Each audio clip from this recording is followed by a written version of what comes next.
In today's tech video, I'm going to show you how to fix your Disney Plus if it's not working on your Amazon Fire Stick device.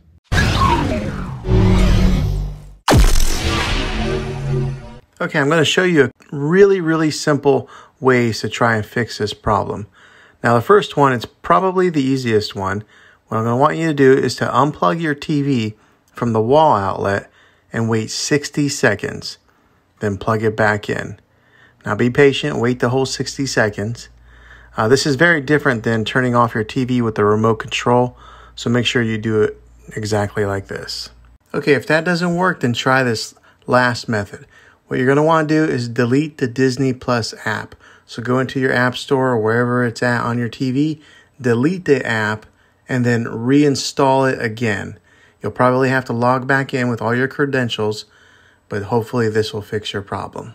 Well, hopefully this fixed your problem. If it did, go ahead and click a thumbs up on this video. Go ahead and subscribe to my channel. I make tech videos all the time, and I'd love to have you back in the next one.